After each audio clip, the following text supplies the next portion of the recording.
Good morning. I also wanted to do an additional video to explain to some people one huge shift in one of the planets that had been in retrograde.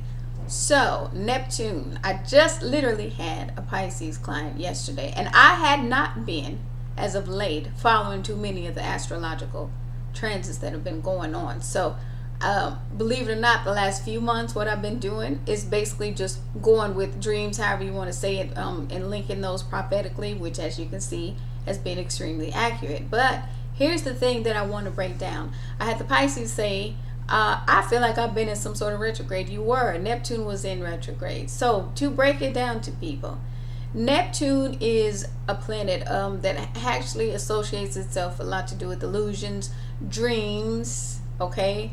It has to do with alcoholism, drugs. It's an interesting thing because a lot of the times when Neptune goes into retrograde, you'll see people fall back on if they've had addictive tendencies like alcohol or drugs. Literally, that's what that does to people a lot of the time. So if people found themselves struggling for a while with some previous addictions, you may have slipped back into that for a little bit.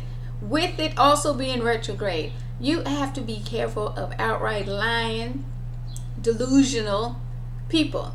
And so interestingly enough, with that transit being retrograde like it has, you can now see why it's taken some people so long to accept you lost. No matter what category it was, it's people that could not accept that they lost some things, or that they're not this or they're not that. So having that right in the midst of all this political stuff, even when you're addressing climate change and the deception and all this craziness where people are like, well, what is and what isn't?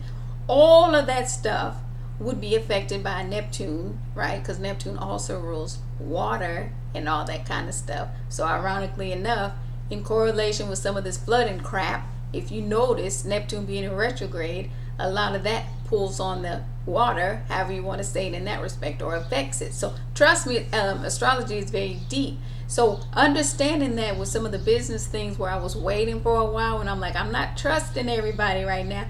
You were not meant to trust a whole lot of people during the Neptune retrograde, because even if they did not mean to be malicious, a lot of the times they themselves could be a little bit delusional. So me sitting tight through some of this stuff, very, very intentional. Now, that's why I waited and kind of put my page up and all this kind of thing.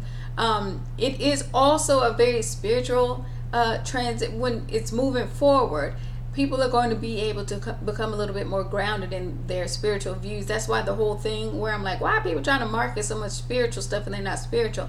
That's that whole Neptune in retrograde. So those would be the deceptive types that kind of rode on that energy. Moving forward now, those same people have been exposed. Do not be so surprised now where you have more people saying, why is this person darkening her skin? And that's really not her skin tone. Why are you using Photoshop so much? Why did you push this product and you lied to us about it? With it being direct, trust me, all that stuff is going to come into a very, very direct light to where they cannot hide from that. So understand, again, I am so glad it's basically come out of retrograde, because all those people that were selling you BS and all that, guess what? That light is shining really bright on them right now. Take care.